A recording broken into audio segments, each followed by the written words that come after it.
and Judy, this is an interesting story. So it was August 2022.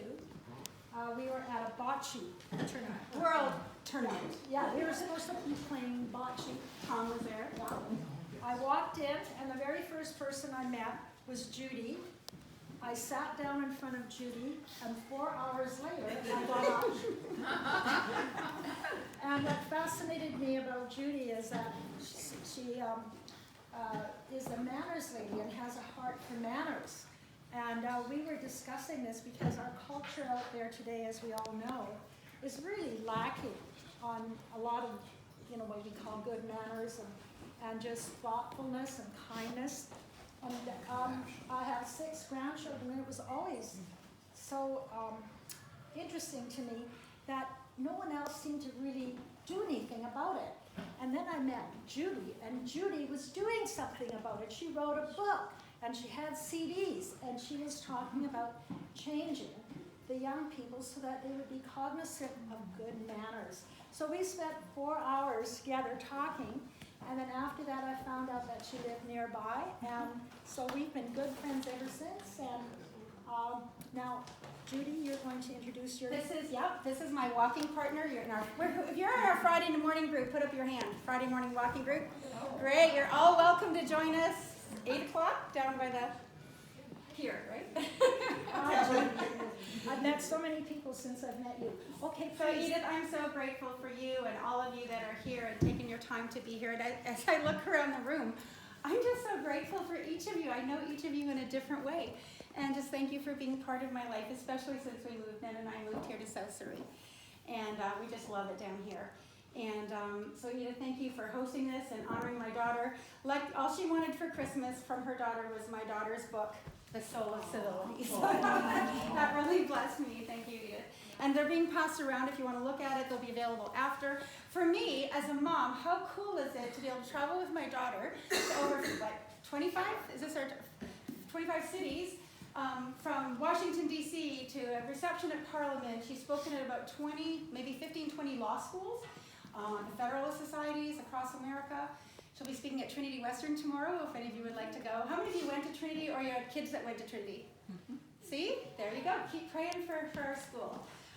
Anyway, so my heart is filled with gratitude, and I just wanted to share a little song that I sang for Zig Ziglar when he was at the Queen Elizabeth Theater, and an attitude of gratitude. How many remember Zig Ziglar? So this is what I do. I go to the schools, and cities bring me in teaching kindness and character. And just before I sing this little 30-second song for you, I just want to share one thing. A gentleman named Jeff is a city councilor in Carmel, Indiana. He heard my daughter Lexi on a podcast out of South Carolina. And he said, civility, this is what we need. He had just come out of a very divisive election campaign. And he researched her, called her up, found out she's from the same state she is, Indiana, and had her come to Carmel. They did a few things in the newspaper, and the local library sponsored it. And Ned and I were there. There were over 320 people from the community that came to the Carmel Library to talk about civility, because how many of you would agree that things are pretty divided right now in our world? And we just pray for healing in our families, healing in our nation. And what I appreciate about Lexi is that, that God's going to use her as a bridge builder in our community as a next generation. And she's smart, she's wise. In fact, a clipboard's going around, and if any of you would like to, it's like a guest book today, so she can know who is here. But also, her Substack is fascinating. It's a newsletter, and it's like a full lesson that I get in history and philosophy and Greek mythology and every month, so every few weeks. So you might enjoy her Substack. Also, if any of you have children or grandchildren in the public schools, my vision is that we would I'm going to meet with the mayor of Surrey and each city, and that we could give this book to every child in Surrey, every child in Bellingham, as a gift from the mayor, RCMP, city council, and school board. And it's a simple little gift teaching citizenship and good manners. The book stars the mayor and the police chief, so they get to be the stars of the book. So they'll be passed around. You're welcome to look at it. Take these home for your grandkids. I think Lexi's book is $39 on Amazon Canada, but the publisher gave us a good price, so we can give them away for $30. Here, if you want to take one. Or my set is $30 as well. And Brenda Jones, thank you, and you and Reg. She's a famous writer locally, and as well as Ed Hurd. I'd like to honor both of these writers. She's offered to help with the books afterwards if you would like it autographed for you or your grandchildren. But I have a DJ here named Chloe, my niece, and she's going to press gratitude. And I'd love you to think about this song, that we would have an attitude of gratitude.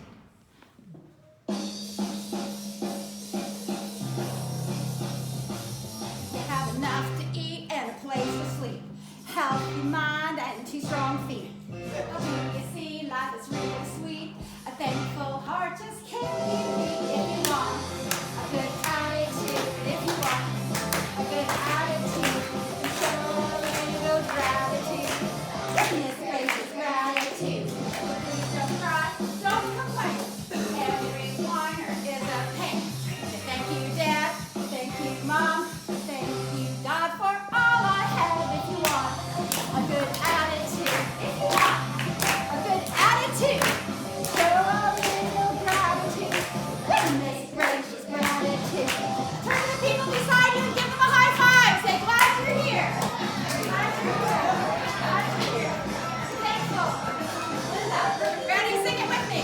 If you want a good attitude, if you want a good attitude, show a little gratitude. Goodness gracious, gratitude. Goodness gracious, gratitude. Goodness gracious. One last time, go. Goodness gracious, gratitude. Put your hands if you're thankful for our freedom. So, this is what my little girl grew up doing, traveling with Judy the Manners Lady, and she performed with me 2 of the songs she sings on the CD. Ladies and gentlemen, put your hands together for my beautiful daughter, Alexandra Hudson.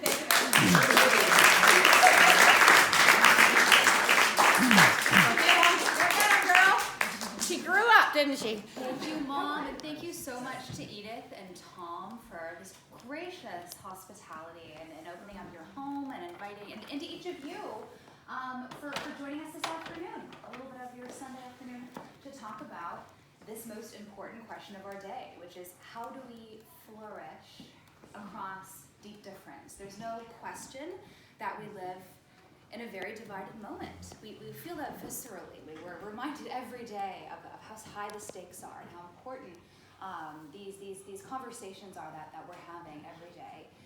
And as I learned while writing this book, this actually isn't a new problem. But before I go there, I'll share with you a little bit about my story. I came to my interest in this topic honestly, as you just said. My mother, as you know, called Judy the Manners Lady. Yet, as you might not know, while writing this book, I discovered that my mother is actually one of 4 women who are internationally renowned experts on manners and etiquette, named Judy. There are 4 of them. So Edith was correct when she said she's a manners lady. That's true. She's like one of the four Judiths. The most famous is called Judith Martin. She's like 40 years. She's been a Washington Post columnist on etiquette, and there are 2 others. Incidentally, all of them have ties to Boston as well. My mother and father lived in Boston, where we lived for several years when I was younger. And so anyway, my mother is my favorite of these Judiths in the etiquette industry. my personal fave of the Judys in the etiquette biz. And she, embodied true civility as I define it and explore it throughout my book. She and my grandmother before her, and all of my 4 aunts, Sky and Janice, thank you for being here today, and also Carolyn, who's not here. They all embody just the spirit of true civility, which is, welcoming the outsider and transforming stranger into friend. And growing up, my home was a revolving door of newcomers to our community. Homestays, just immigrants to our community. It was just, my parents were always eager to open up what we had and share what we had. It wasn't about what we had, it was just how they used what we had. And my mother, in addition to modeling and embodying true civility, she also instructed us in the ways and means of politeness. So I remember, I'm constitutionally allergic to authority. I hate rules. I hate being told what to do. And I remember growing up, my mother would teach me how to, shake hands just so, look people in the eye, or set the table just so. And I remember my instinctual response was, why? Why do we do things the way that we do them? I always hungered for kind of a moral, philosophical underpinning for our social norms and social expectations. Is it just because some self-appointed expert, some Judith of another era, some other manners lady said that we should at some point in time? Or what was the rationale for it? I mean, some cultures you eat with their hands, others eat with chopsticks, and we eat with forks and knives, and some cultures bow when they agree. Like, what is it about the way that we do them, and what's the story behind it, the why behind it? So I always kind of had these questions lingering in the back of my mind, but I generally followed the rules and expectations that my mother instructed my brothers and I in, because she promised they would lead to success in work and school and life, and she was right. Until I found myself in federal government. I served in the Prime Minister's office here in Canada in 2013 as an intern, as part of the Trinity Western Laurentian Leadership Center, but I was also in federal government in the United States, in Washington, D.C., 2017 to 2018, a very divided time in America, but also in our world more broadly. And my experience in government was kind of a microcosm of the divisions in our world more broadly right now. I saw, when I was in government, these two extremes. On one hand, there were people who were overtly kind of bullies. They were hostile, they were aggressive, they were bellicose. I knew to stay away from these people. They were the ones with sharp elbows, and they were willing to step on anyone, steamroll anyone to get ahead and get what they wanted. On the other hand, there was a contingent of people that at first I thought they were my people.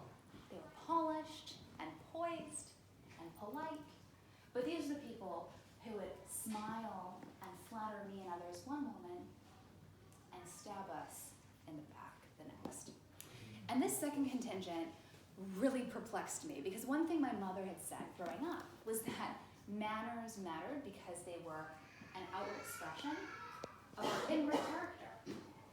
And yet here I was surrounded by a contingent of people who were perfectly well-mannered, and yet ruthless and cruel. These were people who used etiquette and politeness in order to undermine people, disarm them and undermine them. This experience clarified several things for me, and this environment of government, the divisions I experienced firsthand, that was the immediate impetus for me leaving government and writing this book on again, this question of how do we flourish across difference. But this experience clarified several things for me. One, at first, these two modes, the extreme hostility and the extreme politeness, they seem like polar opposites, extremes, but they're actually very similar. Both modes have an insufficiently high view of the gift of being human. They instead see other people purely in terms of means to their selfish ends. The hostile contingent sees others as pawns to be bullied and steamrolled in order to get whatever they want. And the polite contingent sees others as pawns to be manipulated and discarded the moment that they no longer serve their purposes. I remember one time when I was in government, a colleague came up to me one day and told me how radiant I looked and I was brilliant, and could I please, I was the only one in fact that could help him with this project, could I please just help him? I was happy to lend a hand. I didn't realize that in agreeing to help him, he expected me to do the entire project for him, but I was happy to help. I did the work, gave it to him, and he ended up passing off my work as his own and took all the credit, took the meetings associated, all the glory that he was not prepared for because he didn't do the work. And then, this is crucial, the moment he got what he wanted from me, gone were the pleasantries, gone were the compliments and flattery. I had served his purposes. He had seen me purely in terms of what he could get from me, and the moment I was no longer useful to him, he discarded me and cast me aside. And that made me feel really used. I was instrumentalized. And that's what I realized about that both these extremes use people. As Martin Buber, the German philosopher who was cited by Dr. Martin Luther King Jr. in his wonderful book, essay, A Letter from Birmingham Jail, Martin Buber says, when we instrumentalize others, we treat thous as its. We treat them as objects when we should treat them as our fellow human beings with dignity and equal moral worth. And so when I left government, I realized that what we suffer from today is this dearth of appreciation again of the gift of being human. I left government and I thought deeply, what about this question? What does it mean to be human? And what is the bare minimum of respect that we are owed and owe to others by virtue of our shared humanity and common dignity? And what does that look like in practice, even when we deeply disagree? And even amid a world where these two extremes are all too common, the extreme hostility and bellicosity, and the extreme tone policing and faux politeness and niceness that is actually not really respecting others. This experience clarified for me as well that there is an essential distinction between civility and politeness. I realized that politeness is manners, it's etiquette, it's external, it's superficial, it's technique. Whereas civility is something deeper and far more important. It is internal. It's a disposition of the heart. It's a way of seeing others as our moral equals who are worthy of a bare minimum of respect just by virtue of our shared moral status as members of the human community. And that crucially, sometimes actually loving someone, actually respecting them, requires being impolite. It requires breaking the rules of etiquette in order to tell a hard truth, have an uncomfortable conversation, engage in a robust debate. That we may feel the temptation to just polish over paper difference as politeness suggests, but in fact, the way to actually respect others, to love them, is to tell those hard truths, to have those uncomfortable, difficult conversations. I love etymology, the story of our language, and stories of words we use every day are throughout my book. And the story of these words, civility and politeness, also illuminates this distinction that I make. Has anyone here heard of Samuel Johnson before, by any chance? Yes, raise your hand if you have. Okay, Samuel Johnson. Who was he? Someone shout it out. Dictionary. That's right, Samuel Johnson. He was an English writer, essayist, a prolific, kind of just literary luminary in the 18th century or 1700s in England. And he wrote the first English dictionary. He set about this unthinkable task of defining our language, defining the world as it was currently spoken at the time. So he wrote this amazing, it's this incredible scholarly feat. But if you go to his English dictionary right now, you can find it online, you will see that he defines civility in terms of politeness and politeness in terms of civility. And if you go to Webster's Dictionary, dictionary.com right now, you'll see the exact same thing. There's an entry on civility that uses the word politeness and politeness in terms of civility. So Johnson, he conflated these words, and we've been doing it ever since. And yet, the etymology of these words, the original Latin roots, supports this distinction that I argue for. The Latin root of politeness is poliere, which means to smooth or to polish in Latin. And that's what politeness does. It's external, it's superficial, it papers over difference, sweeps difference under the rug, as opposed to giving us the tools to grapple with difference head on. The etymology of civility is civitas, which is the etymological root of our words city, citizen, citizenship, and civilization. And that's what civility is. It's the conduct, the mores, the habits, the character of a citizen in the city, which especially in a democracy like our own, requires debate, requires honest truth-telling, requires hashing out our differences and not just sweeping them under the rug and pretending that they don't exist. So I argue throughout my book that we need less politeness, less pretending to be respectful of the innate dignity and personhood of others, and more civility, more of a disposition and orientation and actual love and respect for others. That loves them enough, respects them enough to even risk offending them, telling hard truths and engaging in robust debate. Some of the important conversations of our day that urgently need attention and need to be had. As I mentioned while I was writing this book about a problem that I knew mattered to me and mattered to our moment, what I realized while writing it, and I surveyed the human experience, and I zoomed out and wanted this book to represent humanity and the human historical record. And I realized that this is not a new problem. This is in fact the defining question of democracy, of the classical liberal project from which democracy emerges. How do we peacefully coexist, even when we differ? But it goes even further back than that. This is actually the defining question of the human species. As long as we've been around, we've been trying to do this thing called life together. And it's always been hard. It has never been a foregone conclusion. We are profoundly social as a species. We become fully human in relationship with others. We achieve our potential personally and communally in relationship with others. We're more likely to survive, but also to flourish with others. And yet, morally and biologically, we are driven to meet our own needs before others. So we're deeply social and also defined by self-love. And this love of others and love of self is a part of the human condition. And it has always been with us, and it has always been a threat and in tension with one another, and been a threat to this joint project of living well with others that is human society.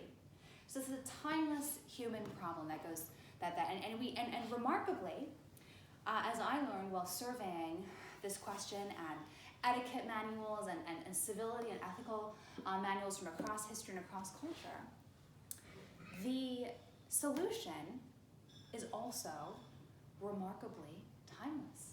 And the solution is civility. Civility is the art of human flourishing. It is the process by which we surrender our self-love, subjugate our ego and immediate wants and desires for the sake of living well and living in relationship with others. And across history and culture, people have come to this conception, this idea of civility independently of one another. For example, did you know that the oldest book in the world is a civility book? It was given us from ancient Egypt, 2350 BC, so over 4,000 years ago, the oldest book in the world. It was written by a guy named Ptahhotep. Ptahhotep was an Egyptian vizier, so an advisor to the ancient pharaoh. You know, he was someone who had reached the inner ring. He was at the pinnacle of earthly and temporal success, and he was actually even offered the opportunity to become pharaoh. And he turned that down and opted instead to lead a quiet life in retirement. And so he exited public life, resigned from public power. And while he was in retirement, he thought deeply about the timeless principles of human flourishing. And he set pen to paper, hoping to distill and immortalize these timeless principles of living well and give them as a gift to Pharaoh's son, in hopes that they would make him a wise and just ruler.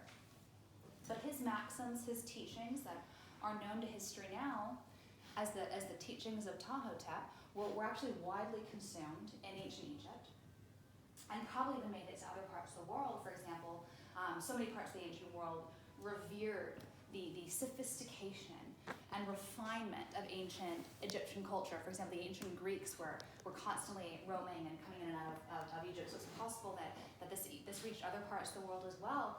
But this is the oldest extant book that we have today, and the teachings are remarkably timeless. In fact, they could appear in a Miss Manners, Judith Martin column in the Washington Post today. For example, Ptahhotep says, "Do not abuse a power differential. Don't exploit a difference in power. Be good and just and kind to the vulnerable in society." Ptahhotep says, "Do not be good to your friends and family and neighbors just when you need something. Be good to them and gracious and generous as long as you live, and do it all the time, just because they're people." Ptahhotep says in 4 or 5 different maxims, do not gossip. gossip is just as toxic, as lethal to human community today as it was 4,000 years ago. In fact, in the Hebrew Bible, the word for gossip is etymologically linked to the word for leprosy, because just as what gossip does to a human community, corrodes it, as leprosy does to the body, literally eats away and destroys it. So don't gossip, don't slander, don't malign someone's reputation behind their back, Tahotep says. And these and other of his 37 maxims are just as timely today as they were when they were written 4,000 years ago. Human nature doesn't change. This is a timeless problem, but also a timeless solution. And sometimes people pass down this kind of core of human wisdom across generations and across place. But other times, people just independently observed the human condition and said, what works when it comes to this thing called living well with others? And what detracts from this project of living well?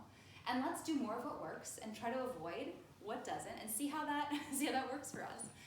And so I see my book as a distillation of kind of the greatest hits of this genre, of this common core of human wisdom across history and culture. This is a timeless problem. Let's not reinvent the wheel. Let's build on the wisdom of those that have come before us and deploy their wisdom as we grapple with this essential question of our day. It can feel really, we can feel really helpless when we look out at the world around us and not really know what we can do.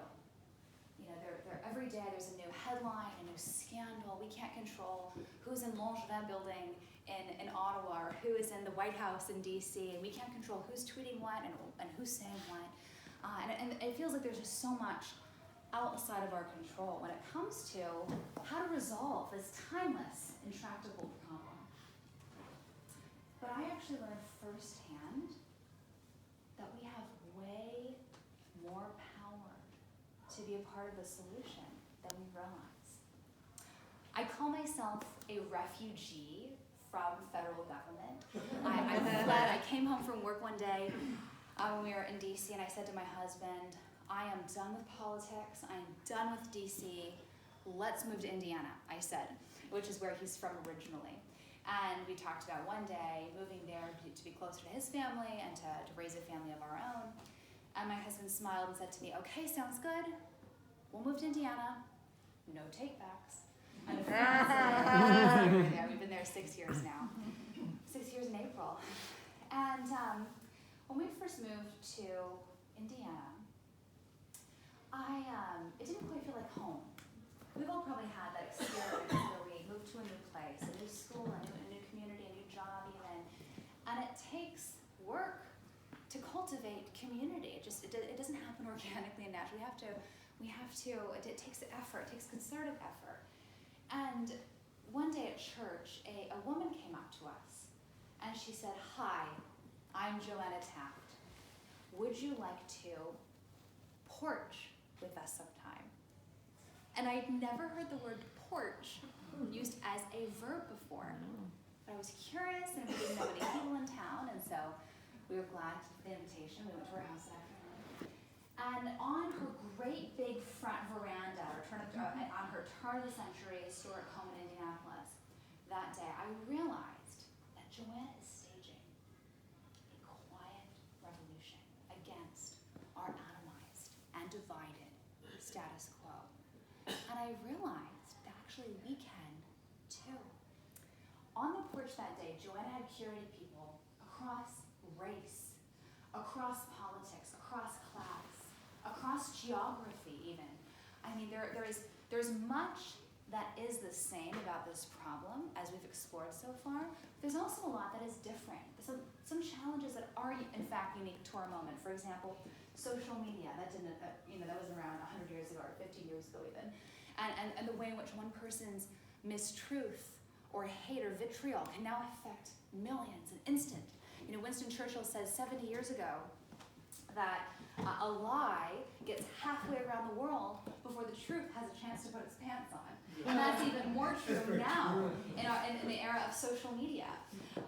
So that's something that's different. Another thing that's different is the profit motives of our media that we reward. They are rewarded by reporting on the fear-filled, the incendiary, getting the hate clicks, and that gets eyeballs. That's something that's new. That was not around in the days of Tahoe Tep or even 20 years ago.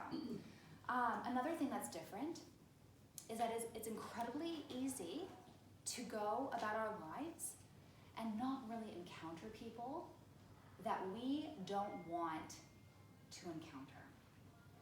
If we leave our homes at home, we can go from our homes to our cars to our offices and back again. We can get Netflix delivered, like Netflix is in our home. We can get our groceries delivered. Like everything is at our fingertips, and we can perfectly curate our existences corporeally, physically, but also virtually, to not really encounter people that we differ from or just don't care to be around. And that's different than in past eras. And that is precisely what is so revolutionary about what was happening on Joanna's porch that day. That she intentionally curated people across these differences, across these silos, and put them into proximity, physical proximity together. We learned during the pandemic that virtual interaction was a cheap substitute, an imperfect substitute for the beauty, the magic, the irreplaceable beauty of being in person together.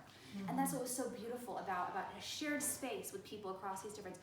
Not to have a structured conversation across difference, like you say your bit, tell us your view on this, and no, just to be humans in a shared setting, to be reminded of our common humanity, our common identity as citizens, and to be seen and known and loved just by virtue of our shared dignity and irreducible moral worth as persons. And there are far too few moments and opportunities for that. In an era where it feels like on every front we're reminded of why we are different and why we should fear difference and fear the other. And instead, this was an incubator for seeds of trust, of friendship, things that are also direly missing in our world today at a macro level, where we are quick to assume the worst about people we don't know, or we know one thing about them and assume we know everything about them based on their view on one issue or one thing they've said or one thing they've done. That's deeply dehumanizing and essentializing of the other. And that's another thing that was so beautiful about Joanna's porch, just to see others in the fullness of who they were, contextualizing and not allowing them to essentialize themselves by virtue of one aspect of who they were. And I had the privilege of traveling the country and meeting people like Joanna, who both with front porches and without are doing the same thing. I met people who hold office hours at a coffee shop. And people know that that's just the time and place where they can come and be seen and known and loved and come in community and conversation. I met people who use their front stoop, their front lawns. They have supper clubs it's not about, the porch is just a metaphor. And it's not even about the porch, it's about how you use what you do have to create community wherever you go. And I realized even that looking back at my own childhood, the way I was raised by my family, the way that we used our family dinner table as this revolving door of strangers, that we were doing the same thing. And looking back at even how my grandmother, she had her wicker cast iron patio table on her front lawn, and she would befriend anyone who passed by and just invite them to sit and stay a while. And she made countless people through her lives, both on her patio, on her front lawn, but also in just the anonymous marketplaces of life. She made them feel seen and known and loved. And she, in fact, inspired, was the core formative model for my mother and my aunts who are here, who then in turn modeled that for us as well. My cousins are here, Chloe and Virginia, and I'm sorry if I'm missing any other cousins who are here. To do that as well. And I call this idea the mellifluous echo of the magnanimous soul. We are very familiar, it dominates our headlines, of these stories of generational trauma, of vicious cycles, of one person's selfishness to hurt people across time and across place. But we insufficiently appreciate that the inverse is true, the power of one individual, one magnanimous soul,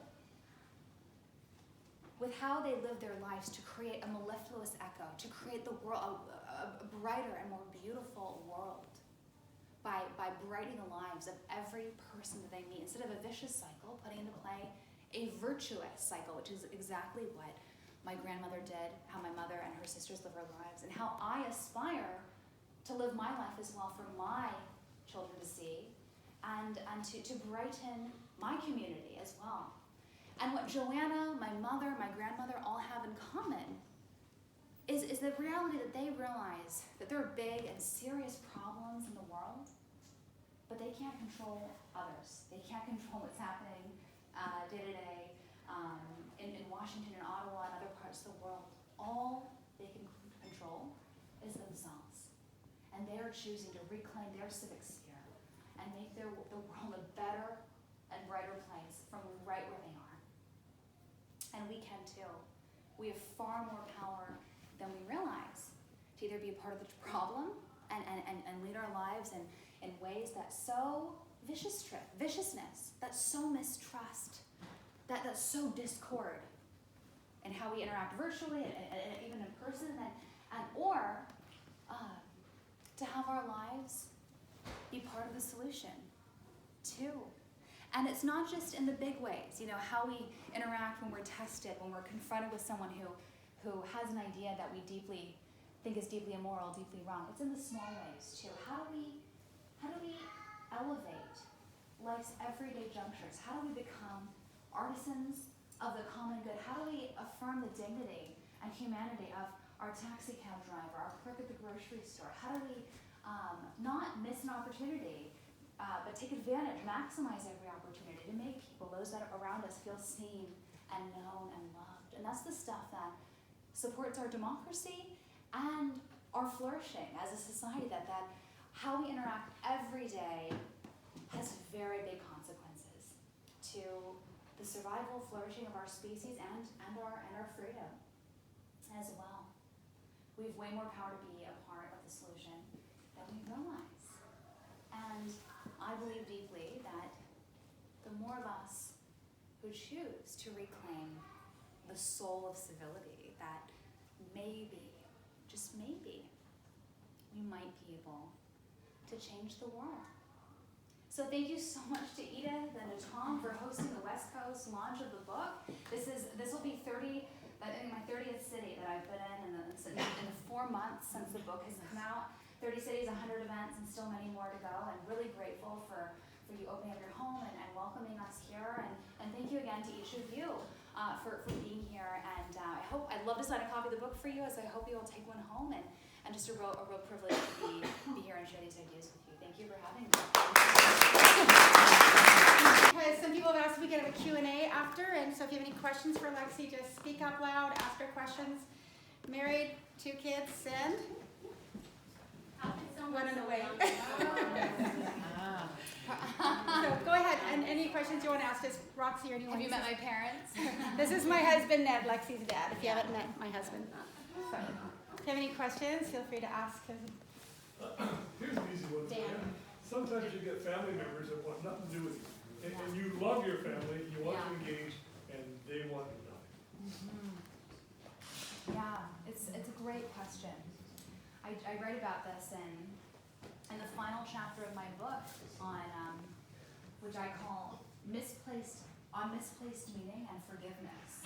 And it's about how, as a society, many of us have made a religion, made an idol out of politics, that as these traditional touchstones of meaning, faith, family, community, these are traditional ways in which people derive their ultimate source of meaning and identity. Unfortunately, for many reasons, these have been on the decline in recent decades. And as that decline has happened, more and more people are finding their ultimate identity, ultimate source of meaning in politics, in public issues. And the problem with that is that when they encounter someone who differs from them on one issue, it's not just seen as 2 rational people having a disagreement. It's seen as, oh, that's an existential threat to who I am. Everything, and I can't, lizard brain is activated. They're put into fight or flight, and they're not rational or reasonable when they feel like their very identity is at stake. That is bad for our souls, and bad for democracy, that requires rational minds coming together and having and hashing out differences. And so I argue that as we have misplaced our meaning in politics, like we are actually undermining our democracy. We're overdoing democracy and undermining it. There are three symptoms I see of this misplaced meaning, of this idolatry of politics. One of them is as the experience that you just shared, long-term friendships, family relationships ending over a political issue. You know, your view on Trump, your view on the COVID vaccine, you know, like that's enough for me to never speak to you again. You know, like you're a bad person that I can't be around. That is a symptom of disordered loves, of allowing political issues to to become more important than the most important thing, which should be family. Family and friendships are way more beautiful, way more important than these quotidian, transient public debates. And so that's one symptom, that people are allowing those to become the most important thing to them and cutting people off, ending long-term friendships, cutting family members off because of that. Another symptom I see is that politics is everywhere. Previously, apolitical environments now have a political dimension, a political valence to them. It's like where you send your kids to school, what newspaper you read, where you get your news, what sports teams you root for. Like, you know, in sports in general, that politics has invaded all of these aspects of our lives, and we just don't get a break. The culture wars are everywhere. Our lives are oversaturated with division and the political issues that are so divisive right now. And again, that's bad for democracy, bad for our souls. If we're overdoing democracy by only talking about the hard issues day in, day out, we are undermining democracy, ironically. And again, hurting ourselves too. Another symptom I see of this misplaced meaning is an utter lack of curiosity, just like a total moral certainty about the world and others, and just an utter unwillingness to see things from a different point of view. And so I argue that, you know, it's not enough just to say we have an unhealthy attachment to politics. We can't just say, okay, end love of politics. Like we actually have to displace a harmful love with a brighter and better vision of the good. And I talk about intellectual curiosity.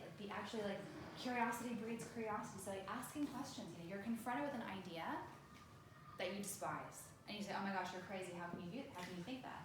But instead, realizing that people are infinitely complex, and everyone comes to their views of the world for many reasons, and to be curious about those reasons. Tell me the story. Tell me your story, and tell me how and why you've come to view the world that way. Instead of going in, you know, arms a-blazing and saying, I know everything about you because of your one view. Like being curious about the story that brought them to that human state. Curiosity, I talk about friendship.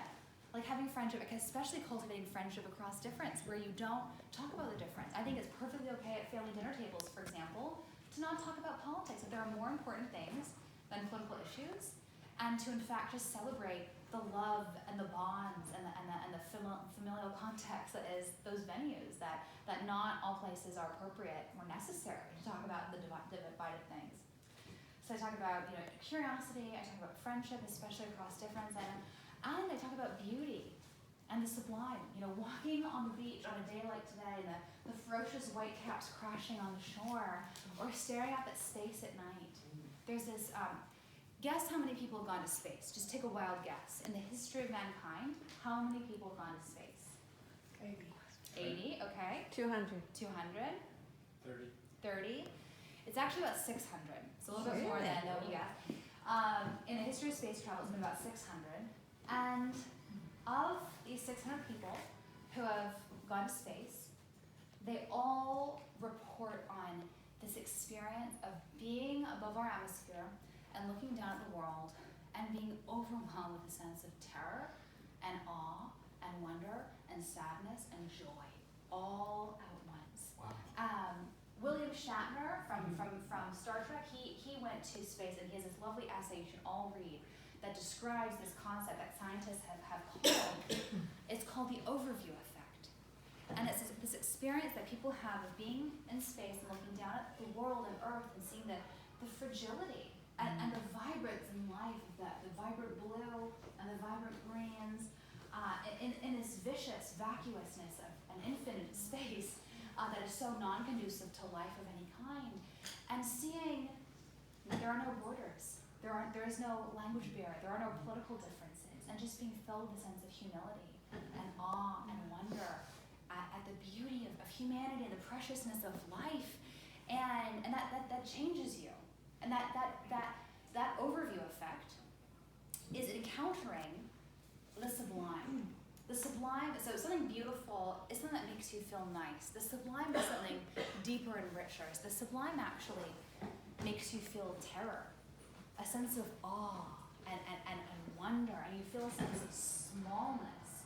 And this overview effect is well documented, and the interesting thing is that we don't have to go to space to encounter that in the everyday. It can just be a nature walk, maybe our Friday walks on the water, that just getting outside of ourselves and just contemplating nature, contemplating beauty. That is what Iris Murdoch called a form of unselfing. She said that we have to daily find practices that conquer our fat, relentless ego that comes and cause strife and mischief in our lives day in and day out. Is this ever-present threat of life together with others and flourishing with others, even when we deeply disagree. So encountering the sublime, encountering the beautiful in a way that displaces our sense of self, it shrinks our sense of self, and gives us a greater awareness of others and the smallness and pettiness of our daily, day-to-day quotidian concerns. That there's a whole body of research that scientists have been documenting on transcendence and on awe, how good that is for you, so healthy, and again, it shifts our perspective outside of the day-to-day. So those are three things that I talk about as antidotes to this crisis of misplaced meaning, this idolatry of politics that is bad for our society, bad for ourselves, but in fact these habits can heal society and in healing ourselves help heal society, as the subtitle of my book suggests. Thank you.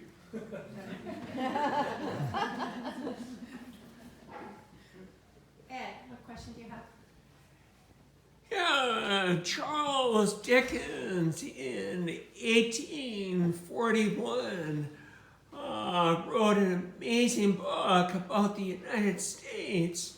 He also quickly alluded to Canada, almost as a footnote.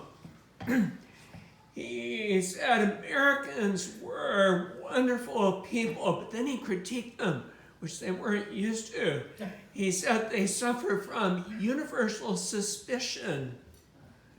And a lot of this is fed by the viciousness of the media. This is 1841, making it so terrible that decent civil people don't want to enter politics. Any comments on Charles Dickens' That's a great critique? There's so many great things about that anecdote. I mean, one, the difficulty of Americans taking criticism. I think that's from an outsider, especially. It's funny, after Dickens wrote his Notes on America, the book that you're alluding to, his book stopped selling in America. It was a bad business move. Like, everyone loved Dickens, and then they're like, "What, this jerk? Who's this outsider coming in?" And yeah, he was not always flattering of America. For example, elsewhere he also says he hates the informality of North American culture. He loved rent. He talked about being on a train one day and the insufficient formality with which the clerk who was offering concession treated him, and he was very chuffed about England. Like, he loved the strict hierarchy there, and many other funny criticisms. Also, the idea that politics was hard to get into then, it's hard to get into now. I think you'd have to be insane to get into politics right now.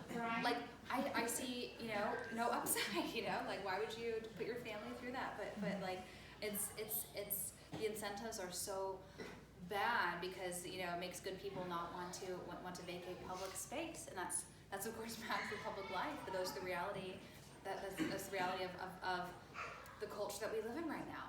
And so, No other comments other than to say that this is a timeless problem. That the human condition is a human condition. That people that want to say that we're living in the most uncivil moment, like, need to study history more. That's why I'm a student of the past. That's why history is all throughout my book. That this has been a problem that we've been grappling with for a very long time. Yeah, Lexi, he said the American election cycle, particularly in the Congress, never gets people a break. This is 1841. So there's never an escape from American politics. Any comment? Well, that's an interesting observation that there's no escape, and he's writing, 1840s. He said that's the exact feeling that we have today. That doesn't matter where you look, where you turn, you go on your phone, the headlines, it's everywhere. And when we don't get a break, that is bad for our souls and for our democracy. That we have to recover areas of our lives that are desaturated in politics.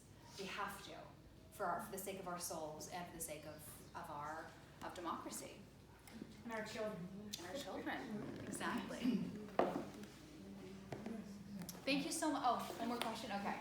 Sorry. No. Not to throw it in there. But on the topic of politics, I've heard it argued before that there are certain topics that people can disagree on that don't deserve respect in terms of different opinions. That's not necessarily what I think, but how would you argue with people who would say, okay, if you disagree with me on this particular type of issue, particularly maybe human rights or social issues which tend to be held much closer to the heart Yes. than others, how would you argue with someone who says respect when it comes to differences in those issues isn't deserved? Yeah, it's a great question because a lot of people, I am pro pluralism. This is the defining question of the democracy of the classical liberal project. That we need to be able to peacefully coexist, even amidst different visions of the good. And that there are a lot of people in this space that say all ideas deserve equal respect. And I'm not actually saying that. I'm actually saying that all people deserve respect. That every single human being, regardless of your view, they deserve. Their ideas might be crazy, but they deserve respect.